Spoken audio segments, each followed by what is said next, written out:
I still have the receipt. It has faded now, the thermal ink turning that ghostly, illegible gray that happens when cheap paper sits in a wallet for too long. But I know exactly what the itemized list says. REI, August 14, 2018. Transaction number 044-912. MSR Wind Burner Stove System. Mountain House Beef Stroganoff. X4. Sawyer Squeeze Water Filtration System. Marmot Tungsten 2-Person Tent. 0-Degree Mummy Bag. I bought the best gear. I bought the safety ratings. I bought the illusion that survival was a commodity you could purchase with a Platinum Visa card and a membership dividend. I was an arrogant, rational idiot. I believed that if I could control the thermodynamics of my sleep system and the caloric density of my food, I could control the wilderness. I thought the danger out there was hypothermia or dehydration, or maybe a confused black bear that could be scared off with a loud shout and a canister of bear spray. I did not account for the variables that do not show up on a topographical map. I did not account for the things that look at a high-tech, double-walled nylon tent not as a shelter but as a wrapper. My name is David. At the time, I was a 34-year-old systems architect for a logistics firm in Pittsburgh. My entire life was built on predicting failure points.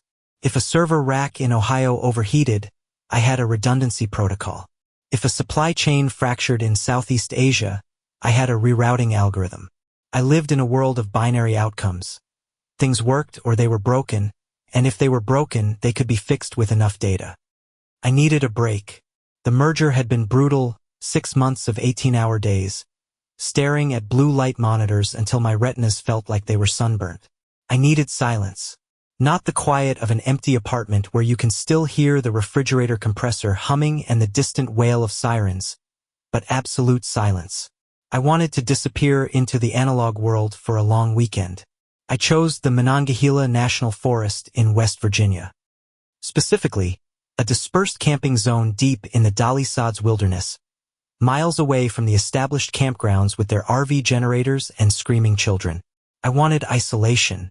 I wanted to prove to myself that I was still a primate, still capable of existing without Wi-Fi, even if I was cheating with a $500 GPS watch. I spent 3 days planning the trip. I did not just pack, I staged. I laid everything out on the hardwood floor of my living room, organizing gear by function.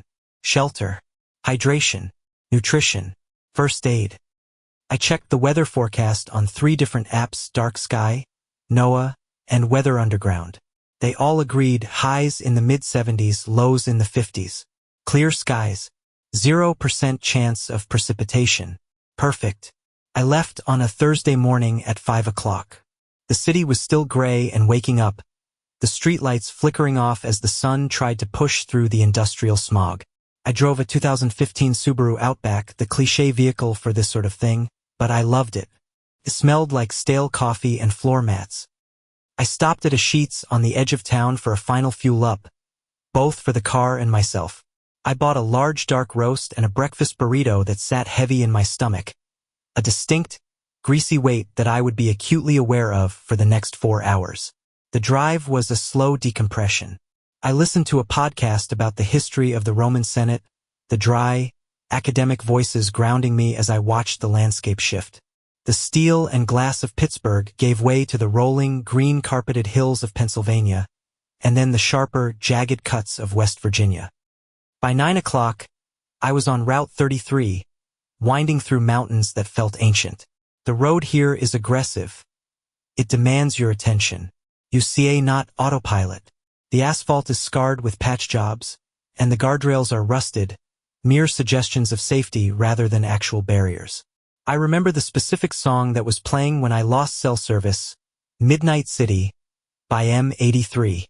The synth pop beat cut out abruptly, replaced by the hollow hiss of digital silence, and then the infotainment screen flashed that ominous message. No device connected. I felt a phantom vibration in my pocket, the phantom limb syndrome of the digital age, but I ignored it. This was the point. I turned onto a gravel fire road, FR 75. The Subaru S suspension groaned as the surface changed from pavement to washboard dirt. Dust, fine and powdery like talc, began to coat the rear window. I drove for another 45 minutes at 15 miles per hour, creeping deeper into the canopy. The trees here were different. Stunted red spruce and wind-flagged hardwoods, shaped by the harsh weather of the plateau. They looked tortured, frozen in a permanent flinch away from the prevailing wind. I found the turnout I had scouted on Google Earth. It was nothing more than a widening in the road, barely big enough for the wagon. I parked, killing the engine.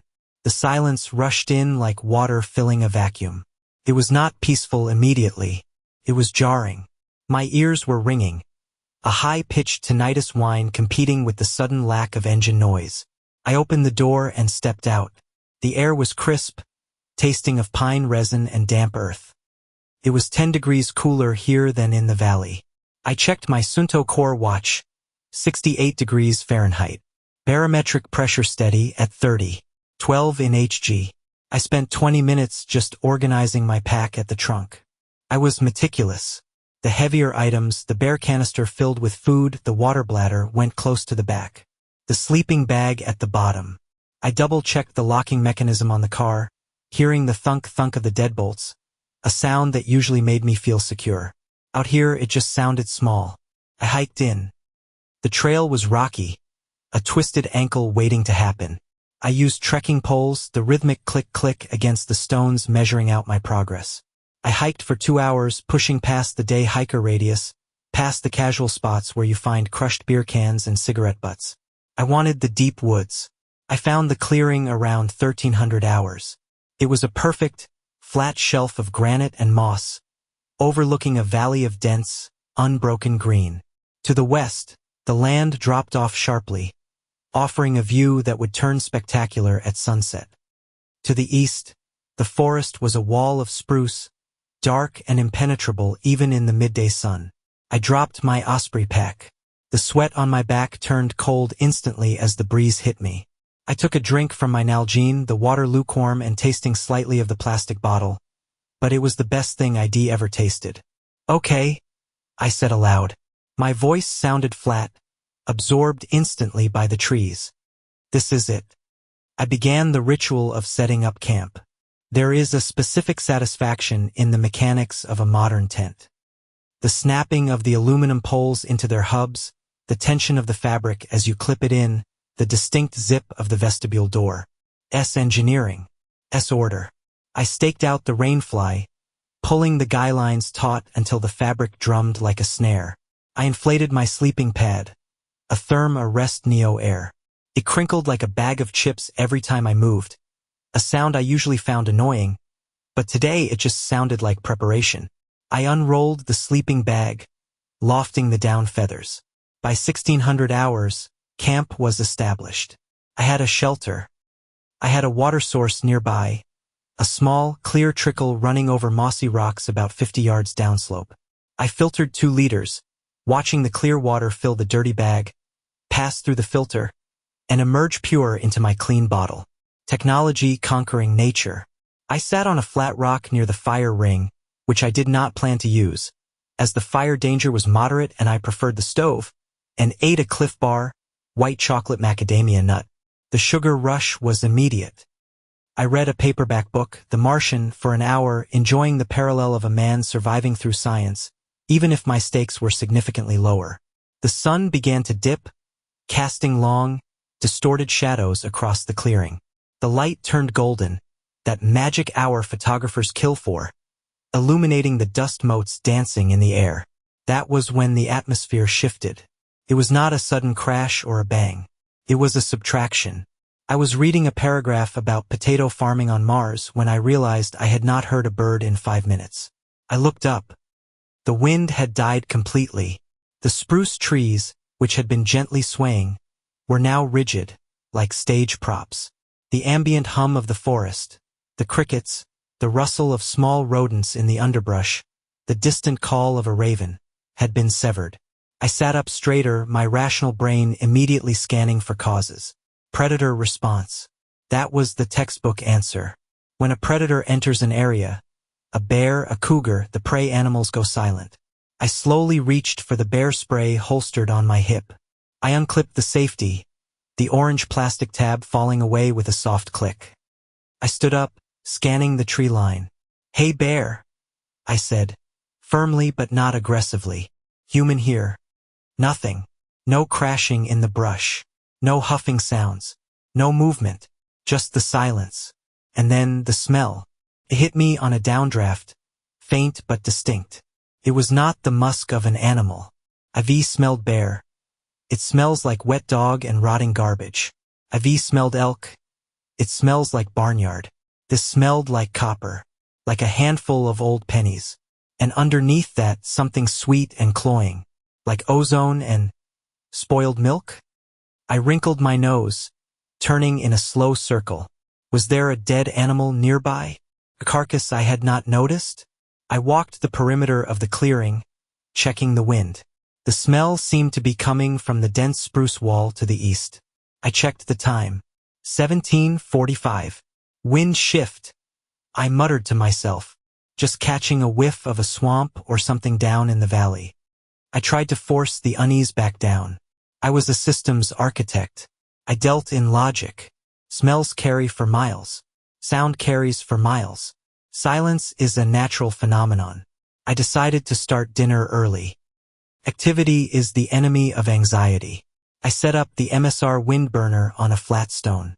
I connected the fuel canister, a red 4-ounce can of isobutane/propane mix.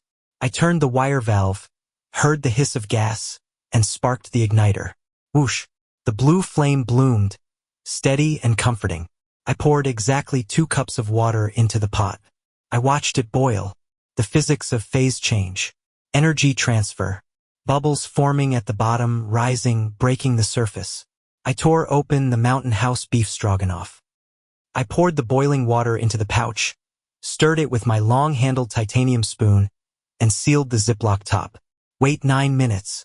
I sat there, holding the warm pouch in my hands like a talisman, watching the minutes tick by on my Sunto. 7 o'clock remaining. 6 o'clock remaining. At 4 o'clock remaining, I saw him. He did not emerge from the trees. It was more like my eyes just finally resolved him, as if he had been part of the background texture until he chose not to be. He was standing at the edge of the clearing, right where the dense spruce wall began, maybe 40 feet away. My heart hammered against my ribs, a physical, painful thudding. I had not heard a single twig snap, not a footfall, not a rustle of fabric. I stood up slowly, placing the food pouch on the rock. My hand hovered near the bear spray again. "Hello," I called out. My voice cracked slightly, shameful and weak. The man stood perfectly still.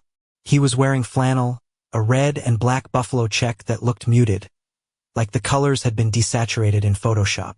He had on denim jeans that were too dark, stiff-looking, and heavy brown work boots. He had a backpack, but it looked wrong. An old external frame canvas pack, sagging and empty-looking, riding too low on his hips. He did not answer. He just watched me. I took a step forward, trying to project confidence. "Can I help you?" He tilted his head. The movement was smooth, hydraulic. Not the jerky motion of a curious person, but the calculated pivot of a surveillance camera. "Water," he said. The voice was dry, not raspy like a smoker, but dry like dead leaves rubbing together. It lacked resonance.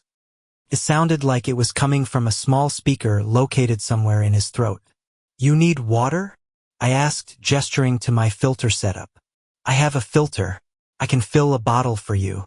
He did not move toward the water. He took 1 step toward me. "Water," he repeated. Same intonation, same pitch, no inflection of a question. I felt a cold prickle of sweat break out on my lower back. I analyzed him closer. He was clean-shaven. Too clean. There was no stubble, no razor burn. His skin had a sheen to it like wax fruit. And his eyes. I could not see the whites of his eyes clearly from this distance, but they looked dark, flat. "I can give you a liter," I said, keeping my distance. "Are you hiking through? Where's your camp?" "Camp," he said. He tasted the word, rolling it around. "Camp is close." He smiled. That was the moment the rational part of my brain, the part that handled logistics and server racks, screamed abort. The smile was too wide. It pulled the corners of his mouth up too high, exposing too many teeth. The gums were pale, almost gray, and the eyes did not change. The smile did not reach the eyes. It was a mechanical separation of the lower face. "I'm meeting friends here," I lied. The lie spilled out instinctively. "They just down at the creek. 4 of them. Big guys." The man stopped moving. He looked at the tent. Then he looked at the boiling water pouch. Then back to me. "Friends," he said. "Yeah. They'll be back any second." He stood there for what felt like an hour, though my watch later told me it was less than 60 seconds. He seemed to be processing the data, calculating the odds. "Water is heavy," he said, a non sequitur. "Sure is," I said, my hand gripping the bear spray so hard my knuckles were white. He took a slow, deep breath, inhaling that copper-scented air. "Have a good night, David." My stomach dropped. I had not told him my name. My name was not on my gear. My pack was plain. There was no way he could know my name. Before I could speak, before I could scream or demand answers, he turned. He did not turn around. He just pivoted his body while his head stayed locked on me for a fraction of a second too long, then snapped forward. He walked back into the spruce trees. I watched him go. I waited for the sound of his boots breaking the underbrush. I waited for the crunch of dry pine needles. Silence. He passed between 2 trees and simply ceased to be visible. There was no sound of passage. It was as if he had been a projection that was switched off. I stood there, trembling, the bear spray canister slick with sweat in my hand. The smell of copper was stronger now, mixing with the artificial beef scent of the stroganoff. I grabbed my knife, a Benchmade bushcrafter with a fixed blade, from my pack. I clipped the bear spray to my belt. "Hello!" I yelled at the trees. "I have a gun." Another lie. A stupid lie. The forest swallowed my voice. I looked at the food pouch. It was cooling. I had 0 appetite. My stomach was a knot of acid. Rationalize, I told myself. Think. Data points. He knew my name. How? Maybe he saw a luggage tag? No, I do not use them on the trail. Maybe he heard me talking to myself earlier? I had not said my name. Maybe he saw my car at the trailhead? Did I leave a permit on the dash? Yes. The parking permit. It has the vehicle owner's name. Okay. Plausible. He saw the car, saw the name, hiked up here, and decided to mess with the city slicker. A local weirdo. A meth head from the valleys. West Virginia has a pill problem. Everyone knows that. He was probably high, hallucinating, wandering around. The silence? Yes, a local. He knows how to walk in the woods. I'm just deafened by city life. The smile? Bad teeth. Drug use. I built the narrative brick by brick, cementing it with logic until the wall was high enough to hide the fear. It was just a creepy encounter with a local junkie. Nothing supernatural. Nothing impossible. But I did not eat the stroganoff. I could not stomach the smell. I dumped it into the latrine hole I dug 50 yards away and buried it. I retreated to the tent. The sun was setting now, the light turning a bruised purple. I crawled inside the Marmot tungsten. The safe space. The thin nylon walls were supposed to be my castle. I zipped the door shut. Zip. The sound was loud. I arranged my sleeping bag. I put the Benchmade knife on my right side, the bear spray on my left, my flashlight, a Phoenix PD-35 1000 lumens, right by my head. I lay down, staring at the mesh ceiling of the tent. I could see the stars beginning to appear through the rainfly gap. I told myself I would stay awake for an hour, just to be sure he was gone. Then I de-sleep. I checked my watch. 2015. The temperature was dropping. 55 degrees. I lay there listening.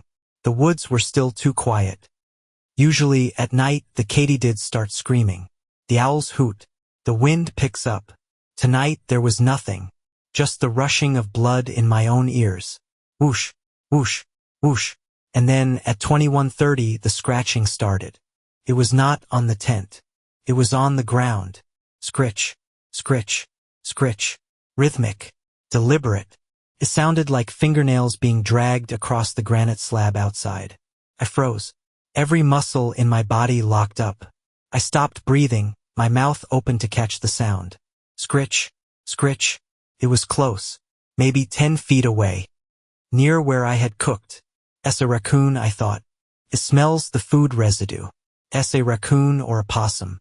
I slowly, agonizingly slowly, reached for the flashlight.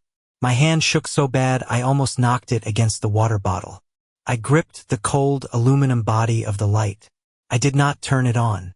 If I turned it on, I would give away my position. They would know I was awake. Why did I think they? The scratching stopped.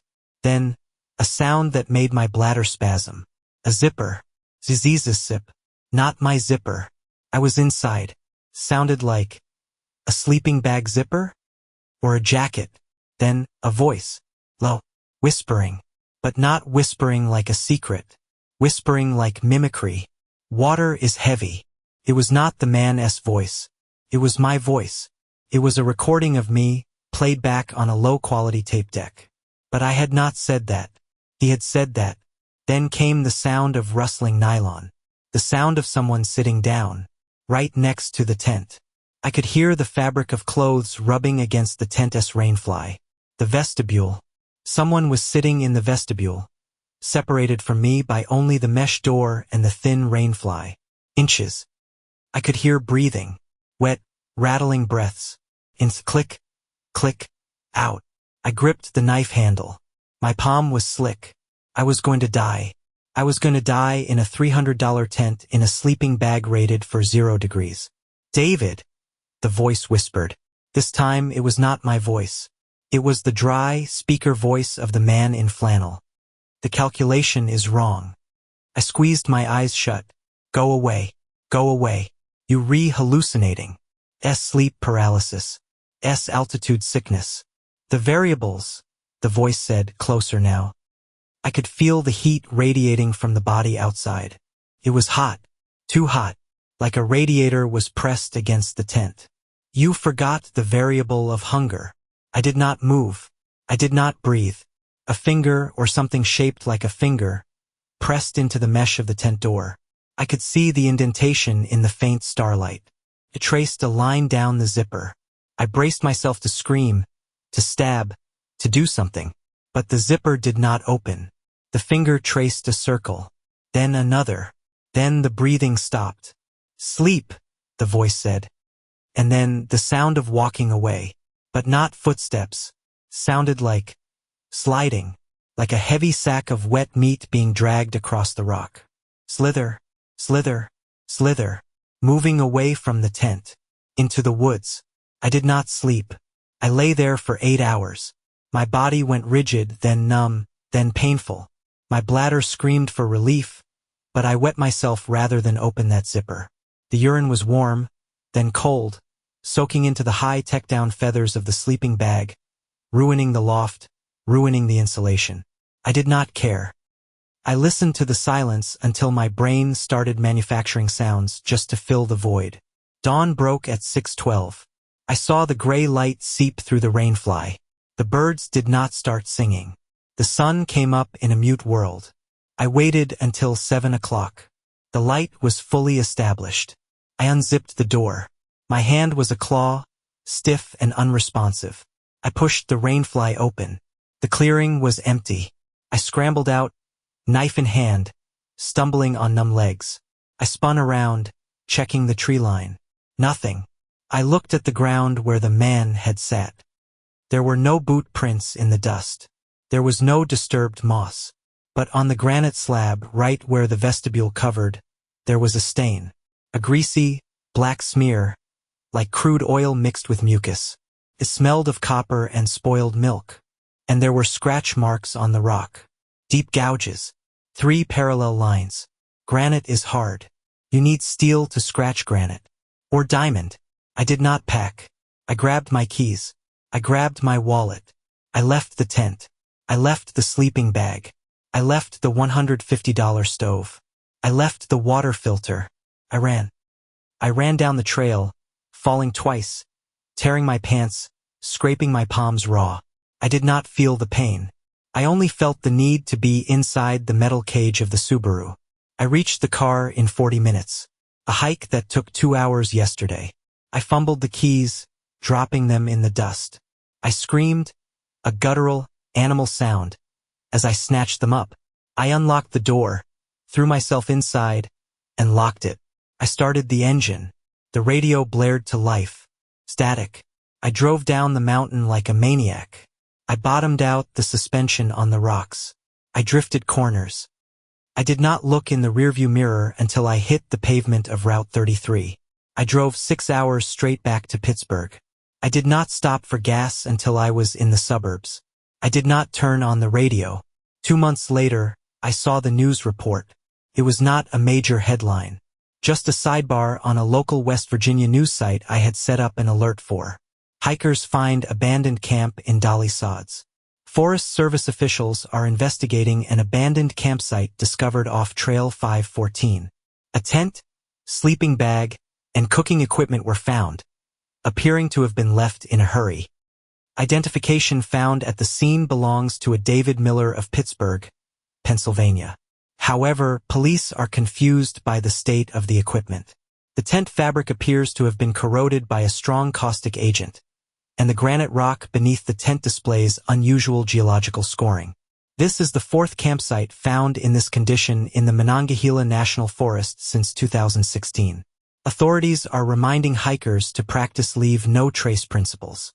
They did not mention the other thing.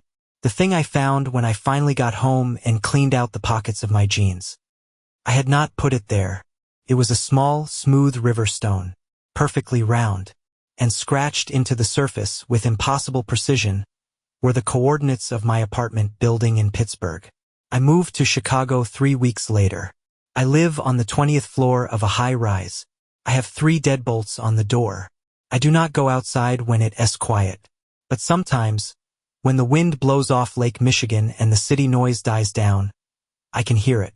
Scritch, scritch, on the balcony glass. And I know no matter how much gear I buy, no matter how high I climb, the calculation is still wrong.